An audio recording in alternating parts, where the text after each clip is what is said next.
오늘 우리에게 주시는 하나님의 말씀은 누가복음 1장 말씀을 찾겠습니다. 누가복음 1장 26절입니다.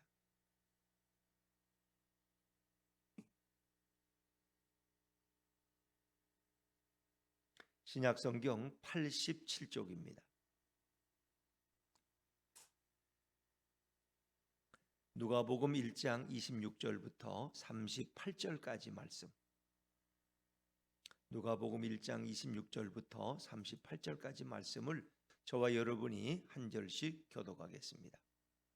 여섯째 달에 천사 가브리엘이 하나님의 보내심을 받아 갈릴리 나사렛이란 동네에 가서 다윗의 자손 요셉이라 하는 사람과 약혼한 처녀에게 이르니 그 처녀의 이름은 마리아라.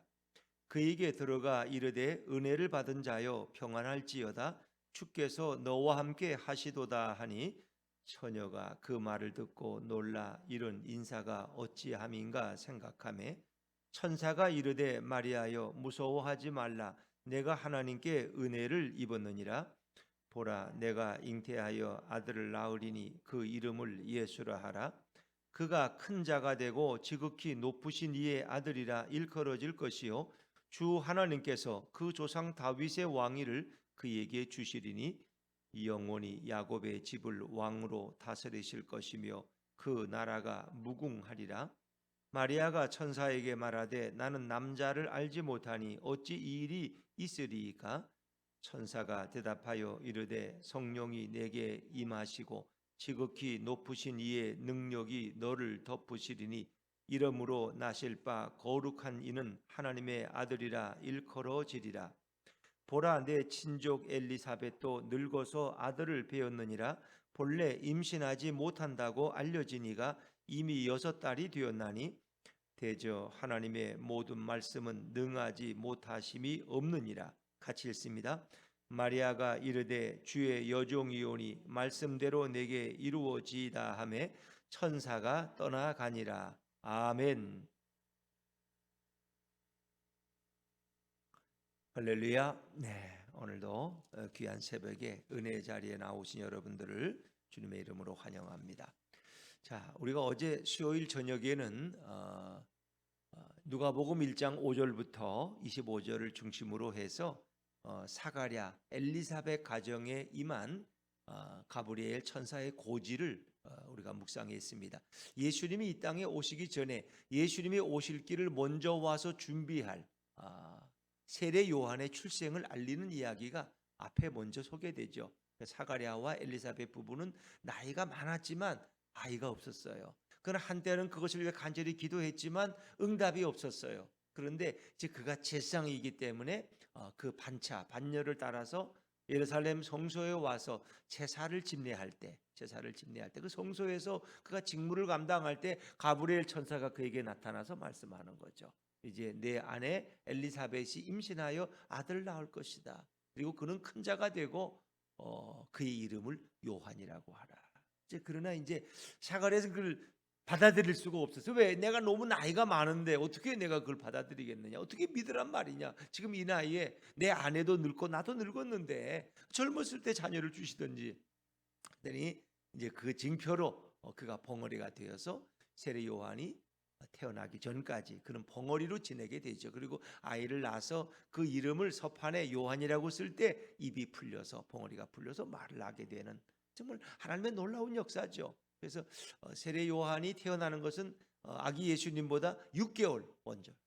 이게 수태고지도 6개월 먼저. 근데 놀랍게도 엘리사벳과 또 예수님의 어머니 마리아는 어떤 친족 간에 있는 친족의 관계로 있는 그래서 참 놀라운 일들이 여기에 일어나게 돼요. 자, 어쨌든 예수님의 오심을 준비하는 세례 요한의 출생 예고 그 굉장히 중요한 일이죠. 왜? 예수님과 관련된 일을 하고 있는 사람들은 다 위대한 인물이에요. 근데 예수님이 오실 길을 알리고 그 일을 준비한 선구자의 역할을 하기 때문에 세례 요한은 구약의 마지막 인물이고 여인이 난 중에 가장 위대한 자라고 그렇게 예수님께서도 칭찬하고 계십니다. 그리고 그는 자기가 왔던 그 사명자의 길을 가요. 세례 요한이 능력 있는 말씀을 선포하고 회개를 선포할 때 많은 사람들이 이 요단강에 와서 세례 요한의 말씀을 듣습니다. 그러나 그는 오버하지 않습니다. 자신 뒤에 오시는 분을 위해 자신은 존재하는 자예요. 나는 물로 세례를 주지만 내 뒤에 오시는 분은 불과 성령으로 세례를 준다는. 사람들은 종종 자기 자리를 이렇게 넘을 때가 많아요. 쉽게 우리는 교만하게 빠지기 쉽. 근데 세례 요한은 끝까지 자기 자리를 떠나지 않아요. 나는 그분의 신끈을 매기도 부족할 자라는 거예요. 그래서 세례 요한은 그 사명을 잘 감당하고 그는 정의로운 사람이었기 때문에 헤롯 왕의 불의를 그가 비판했다가 결국은 목이 잘려서 순교하는 그런 여인이 난 중에 가장 위대한 사람, 그리고 구약의 제일 마지막 인물이 되는 거죠. 자, 세례 요한은 구약과 신약의 가교, 다리 역할을 하는 거예요. 그리고 이제 예수님이 탄생하게 되는 거죠. 자, 오늘 이 말씀은 이제 시골 처녀 마리아에게 이 가브리엘 천사가 또 와서 수태고지, 그러니까 예수님의 잉태를 예고하는 그런 말씀으로 시작하게 되죠. 자, 우리 26절 말씀을 먼저 읽어보죠. 26절입니다. 시작. 여섯째 달에 천사 가브리엘이 하나님의 보내심을 받아 갈릴리 나사렛이란 동네에 가서, 그러니까 여섯째 달이라는 것은 결국은 세례 요한의 출생을 알리고 나서 6개월 후에, 예수님은 세례 요한보다 6개월 늦게 탄생하게 되죠. 천사 가브리엘 천사는 주로 좋은 소식을 전하는 천사예요. 미가엘 천사는 능력의 천사고 싸움의 천사인데, 이 가브리엘은 주로 좋은 소식, 아름다운 소식을 전하는 천사인데 사가랴에도 가까웠고 또 이제 마리아에게 와서 그 기쁜 소식을 전하게 되죠. 왜? 하나님이 인간을 구원하기 위해서 이 땅에 오신다는 소식만큼 귀한 소식이 어디 있겠습니까? 그것처럼 온 가족에 암 환자가 하나 생기면 어떻게 해요, 여러분? 온 가족이 이게 뭐 파죽지세죠. 온 가족이 우울하고 그 때문에 고통이 심하고 뭐 이런 말, 돈은 돈대로 들어가고 가족들도 고생하고 본인도 고생하고 그리고 쉽게 고쳐지지 않고 또 좀 난 것 같다가 또 다시 또 이렇게 더 확대되고, 이 암이라는 건 참 인류가 받은 어찌 보면 참 저주의 병 중에 하나가 암이에요. 그런데 어느 날 이 암을 고친다는 이런 소식, 암의 어떤 신약이 개발돼서 그 효과가 95%다, 뭐 90%다 이런 말을 들을 때 그 기쁨은 이루 말할 수 없는 거예요. 이제 이 고생 졸업해도 되겠구나. 인류가 겪던 이 죄의 불행, 죄로 인한 영원한 저주와 사망에서 인간을 구원하는 놀라운 소식이 이제 시골 처녀 마리아에게 전해지게 되는 거예요. 근데 갈릴리 나사렛이란 동네에 가서 그 위대한 고지를 가브리엘 천사가 전하게 되죠. 자, 우리 27절 말씀입니다. 27절로 같이 넘어가죠. 시작. 다윗의 자손 요셉이라 하는 사람과 약혼한 처녀에게 이르니 그 처녀의 이름은 마리아라. 마리아의 나이는 대략 얼마쯤 됐을까? 13세에서 약 14세 정도. 아주 예전에는 이제 조금 조혼의 풍습이 있기 때문에 굉장히 어린 나이에 10대에 불과했을 거예요. 근데 요셉이란 사람과 약혼했다. 약혼. 이것은 이제 우리 말대로 이해하면 되죠. 약혼이고 결혼이고. 근데 예전 성경에는 정혼이라고 나오죠. 그래서 우리의 결혼과는 조금 약혼과는 다른. 우리는 그냥 약혼이라는 거 뭐 양가가 모여서 이렇게 약속하고 밥 한 끼 먹고 뭐 이렇게 할 수 있어요. 그리고 이제 결혼 날짜 잡고 뭐 이렇게 하는 건데 여기서 말하는 약혼은 우리의 약혼과는 좀 달라요. 그것은 정확히 결혼 1년 전에 약혼하게 되고, 그리고 약혼하면은 부부로 인정을 받아요. 그리고 약혼 중에는 동거하지 않아요. 서로 자기 집에서 생활해요. 근데 만약에 배우자 중에 한 사람이, 만약에 아내 될 사람이 부정을 저질렀다, 그것은 아내가 간음한 것으로 그렇게 인정을 합니다. 그래서 그것은 굉장히 엄격한 율법의 통제를 받는 것이 바로 약혼이라는 거예요. 함부로 행동할 수 없고 어찌 보면 이미 부부로 등록된 것과 동일하다, 이렇게 생각하시면 됩니다. 그 준비하는 시간이 1년이라는 시간이 주어지는 거예요. 그 처녀의 이름은 마리아라. 자, 그런데 이제 그녀에게 온 소식은 정말 전혀 상상도 못하는 그런 소식이었어요. 자, 28절 29절 28절 29절입니다. 시작. 그에게 들어가 이르되 은혜를 받은 자여 평안할지어다, 주께서 너와 함께 하시도다 하니 처녀가 그 말을 듣고 놀라 이런 인사가 어찌함인가 생각하매. 도대체 은혜를 입었다고, 은혜를 받은 자라고 와서 말하는데 내가 무슨 은혜를 받았단 말인가? 이거 얼토당토도 갑자기 와서 뭐 그런 얘기를 하는데, 평안을, 샬롬을 인사하고 와서 하나님이 너와 함께 하신다는 말이에요. 그래서 아니 이게 무슨 말인가? 속으로 놀래서 생각하는 거죠. 놀래서. 자, 그런데 천사가 뭐라고 말해요? 30절과 31절, 30절과 31절 시작. 천사가 이르되 마리아여 무서워하지 말라. 내가 하나님께 은혜를 입었느니라. 보라, 내가 잉태하여 아들을 낳으리니 그 이름을 예수라 하라. 아니, 약혼은 했어요. 근데 아직 동거도 하지 않았는데 너가 잉태하여 아들을 낳는다는, 그 이름을 예수라 하라. 아니 이게 말이 안 되는 거예요. 아직 동침도 안 했는데 아들을 낳으면 어떡하란 말이에요. 이건 쉽지 않은 일이에요. 그 놀랄 수밖에 없는 거죠. 왜냐하면 갑자기 배가 불러지고 임신 사실이 알려지면은 그녀는 불륜한 여인이 되어서 돌에 맞아서 율법에 의해 죽어야 될 상황이, 그리고 나의 약혼자 요셉에게는 얼마나 그것이 수치와 부끄러움이 되겠어요. 이 가문에 이거는 망신이죠. 이런 망신 중에 이런 망신이 없는 거예요. 이 갑작스런 예고는 이 마리아라는 여인을 당황하게 만들 수밖에 없었다는 거예요. 그런데 그 예수에 대해서 이제 설명을 하는 거죠. 우리는 이런 질문을 할 수 있어요. 왜 하필이면 갈릴리 나사렛 시골 동네에 있는 처녀에게 천사가 가서 그 놀라운 사실을 전할까? 예루살렘에 가면 더 명문 가문에, 더 요조숙녀고 공부도 많이 하고 더 아리따운 그런 아가씨들도 많았을 텐데 왜 하필이면 갈릴리 시골, 그것도 나사렛. 이 갈릴리는 아주 여러 사람들이 모여 사는데 주로 가난한 사람들이 모여 사는, 또 경계선이 있어서 이방인들도 자주 왕래하는 그런 별로 인정받지 못하는 시골 동리. 그래서 오죽했으면 나사렛에서 어떻게 선한 것이 날 수 있겠느냐? 이 나사렛 동네에서는 인물이 날 수가 없다고, 어떻게 예수가 나사렛 출신이냐? 그 이해가 되지 않는 거예요. 거기서는 그런 인물이 나올 수가 없는 동네야.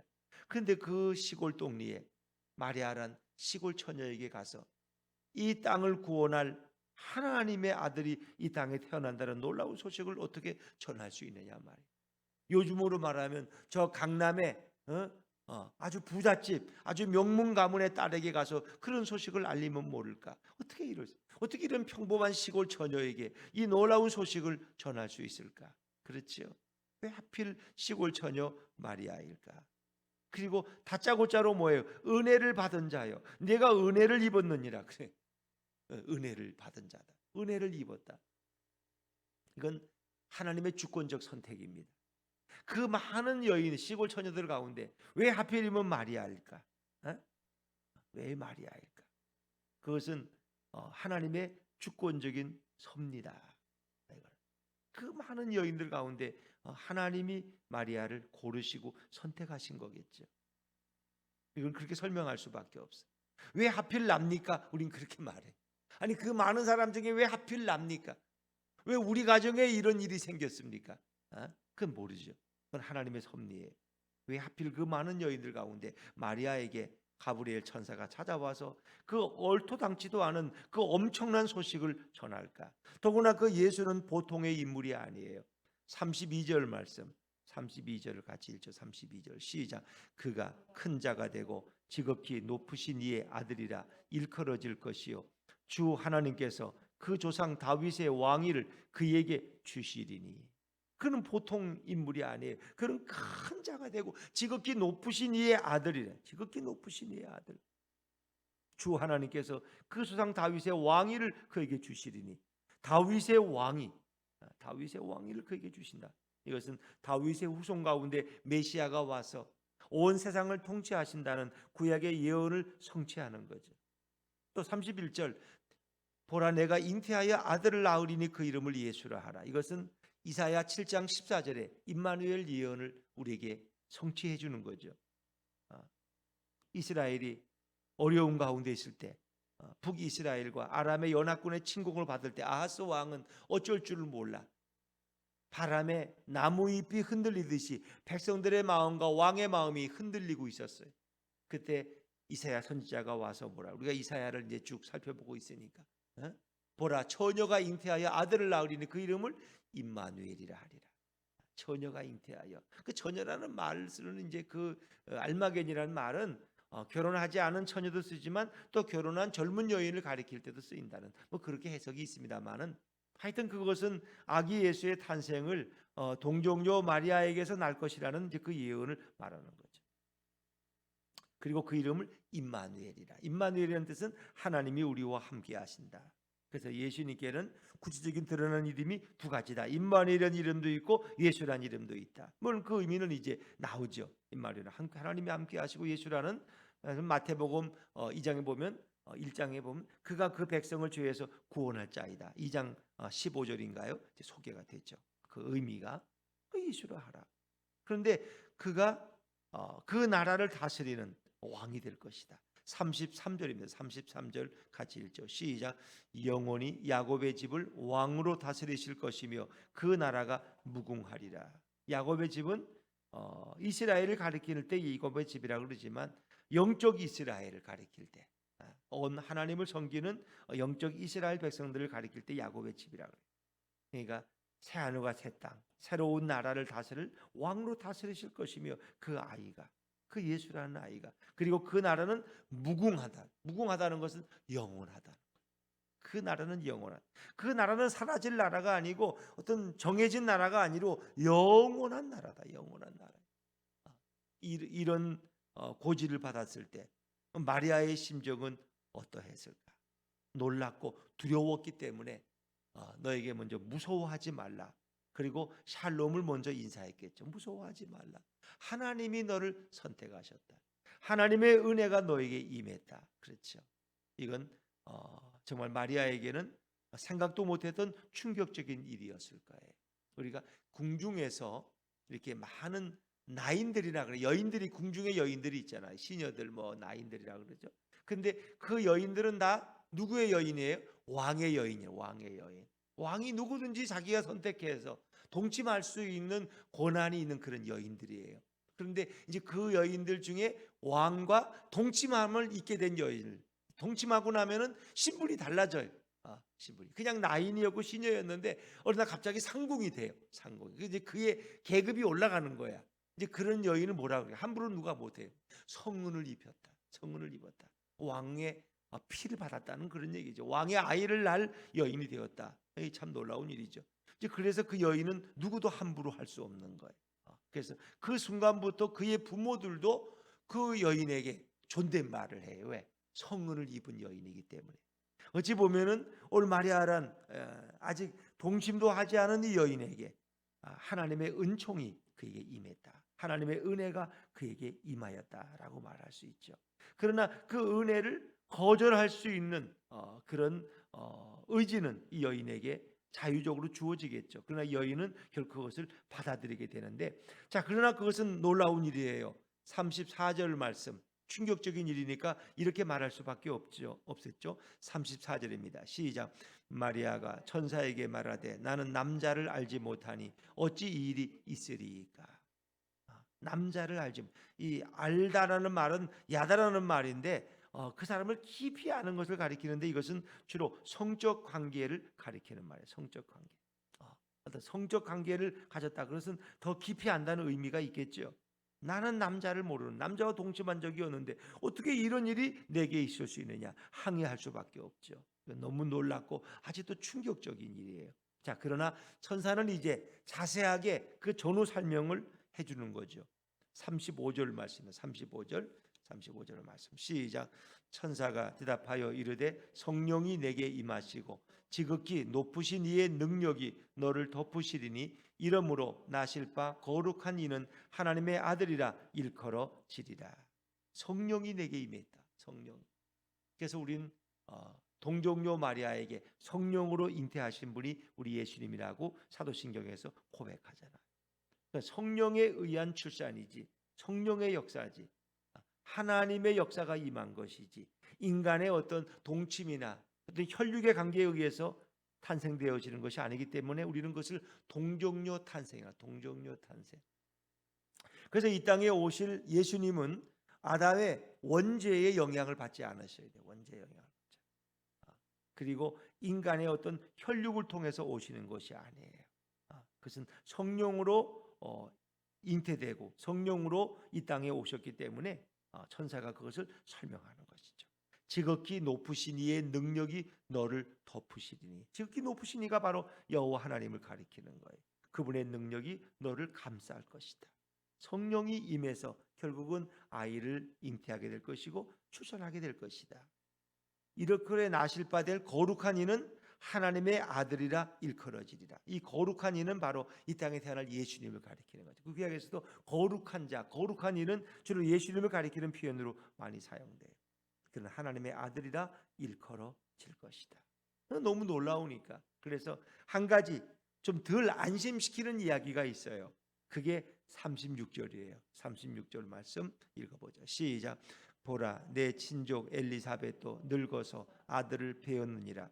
본래 임신하지 못한다고 알려진 이가 이미 6달이 되었나니. 아마 이것이 마리아에게 조금 위로가 됐을 수도 있어요. 왜? 자기 친족 엘리사벳 너무 나이가 많은 할머니가 됐기 때문에 아이를 낳을 수 없다는 거 알거든요. 근데 그 엘리사벳도 아이를 임신했다는 거예요. 아니, 세상에 어떻게 이런 일이 있어? 본래 임신하지 못한다고 다 동네 사람이 다 알고 있는데, 근데 이미 6달이 지났다는 거예요. 그러면서 그것도 하나님의 역사임을 알려주는 거죠, 가브리엘 천사가. 그러니까 너가 이제 예수를 잉태하고 하나님의 아들을 낳는 것도 하나님의 순수한 성령의 역사임을 그에게 알려주는 거죠. 마리아는 그것이 조금 이제 이해가 되었을 거예요. 우리 친족 엘리사벳 할머니가 아니 있을 수 없지, 아이를 낳는다는 게. 예전에는 다 일찍 낳지 누가 그렇게 할머니가 돼서 낳을 수가 있겠어요? 그 불가능한 일이에요. 근데 그런 일을 가능케 하시는 하나님의 역사를 보니까 하나님은 나같이 이 부족한 시골의 이 소녀를 통해서도 그 일을 하고자 하시는구나. 그것을 차근차근히 그는 이해하게 되었죠. 천사는 한마디 더 해요. 자, 37절 말씀, 37절입니다. 시작. 대저 하나님의 모든 말씀은 능하지 못하심이 없느니라. 하나님의 모든 말씀은 능치 못하심이 없다. 하나님의 말씀하시면 그 어떤 일도 이루실 수 있다는, 그분은 불가능이 모르기 때문에. 그래서 이 말씀은 창세기 18장 14절에 아브라함과 사라가 이제 아이를 낳게 된다는 고지를 들었을 때, 아니 지금 내가 나이가 지금 몇 살인데 지금 99세 100세가 다 돼가는데 어떻게 아이를 낳습니까? 그럴 때 천사가 그를 위해서 한 말이죠. 하나님의 모든 말씀은 능치 못하심이 없다. 또 마태복음 19장에도 이 말씀이 소개되는 말씀. 하나님의 말씀은 불가능이 없다. 그러니까 하나님이 인간의 몸을 입고 이 땅에 오는 것은 기적의 사건이에요. 더구나 그것도 남자를 알지 못하는, 동침하지 않은 어떤 동정녀를 통해서 이 땅에 그의 태를 빌려서 이 땅에 온다는 건 기적의 사건. 기적. 그 기적이 바로 시골 처녀 갈릴리 나사렛의 한 시골 처녀 소녀를 통해서 이 일이 이루어지게 되는 거예요. 자, 그러나 이 일에 대해서 이 소녀가 그것을 받아들이지 않을 수도 있고 받아들일 수도 있어요. 그게 바로 순종이에요. 하나님이 아무리 위대한 계획을 세우고 은혜를 베풀어도 나는 싫다. 나는 그 짓을 못, 내가 돌에 맞아 죽을 일을 왜 하느냐? 왜? 그것은 그 시대는 상상도 할 수 없는 일이에요. 너무나 부끄럽고 너무나 수치스럽고. 여러분은 예수를 믿는 걸 좀 멋있게 믿고 싶지 않으세요? 저분은 매가 새벽 기도도 하시고 주일날도 가고 교회 가서 열심히 봉사하는데 성품도 너무 좋고 사람이 아주 됐어, 얼굴도 아주 믿음직스럽고. 그런 말 듣고 싶죠. 예수를 믿어도 좀 점잖게 믿고 싶죠. 남들에게 종교심도 있고 믿음을 가진 분들이 역시 달라. 말하는 게 달라. 저분은 클래스가 달라. 걸어가는 것도 다르고 말도 다르고 벌써 우리에게 행동하는 게 달라. 이렇게 듣고 싶죠. 점잖게 예수를 믿는. 그런데 사람들이 여러분을 저 미치광이라고, 저 미치광이처럼 믿는다고 말이야. 이렇게 말은 듣고 싶지 않죠. 저 미치지 않고서요 저렇게 교회 가서 봉사하고 저 새벽부터 가서 미끄러운데 가서 강기도 들릴 수 있는데 저렇게 할 수 있냐고. 그런 말을 듣고 싶은 사람은 없어요. 똑같이 이런 놀라운 일에 자신이 도구로 쓰임받는다고 할지라도 모든 사람의 손가락질과 멸시를 받으면서 이 일을 하고 싶은 사람은 없어요. 그 결과가 어찌 될지도 몰라요. 애나 낳고 죽을지, 애도 낳기 전에 돌에 맞아 죽을 수도 있어요. 그러나 그 일은 영광된 일이고 하나님의 뜻을 이루는 일이고 인류를 구원하는 일에 쓰임 받기 때문에 마리아는 그냥 순종하는 거예요. 그게 이해가 돼서 순종하는 게 아니에요. 그냥 순종하는 거예요. 여러분, 예수님이 우리 인류를 구원하기 위해서 이 땅에 오셨는데 그분이 또 십자가의 죽음이라는, 십자가에서 희생적인 대속을 이루는 그 놀라운 사건은 얼마나 어렵고 힘든 일이에요. 모든 사람에게 손가락질과 지탄을 받아야 되는 일. 그 일을 누가 하고 싶겠어요? 그냥 하나님 말씀 전하고, 저분이 갈릴리에서 온 나사렛이래. 가끔 저분이 또 하나님의 아들이라고 또 그런 얘기도 하셔. 그 정도면 족한 것이지. 그리고 병자를 살리시고 죽은 자를 일으키시고 뭐 그래서 칭찬도 받고 인정도 받으면 족한 것이지. 이 모든 것이 다 사기래. 저 양반이 사기치고 다녔대. 그래서 나무에 달려 죽는 자는 저주받은 자가 아니면 하나님이 나무에 달려 죽게 하지 않는 거야. 이런 걸 여러분 누가 맛보고 싶겠어요? 물론 나중에 부활로 그 모든 것이 증명이 된다고 할지라도 이런 수치와 모욕과 그 채찍질과 그 고통스러운 길을 누가 걷고 싶게 하겠어요?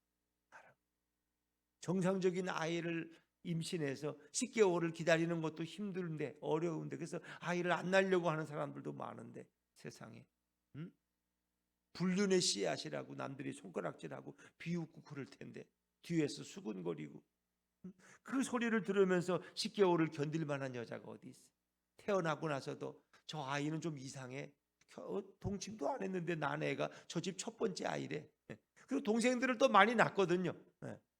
그 얘기를 일생 동안 들어야 되는 그 여인의 심정을 여러분 생각해 봤어요? 그러니까 예수님 때문에 오해받을 수도 있는 거예요.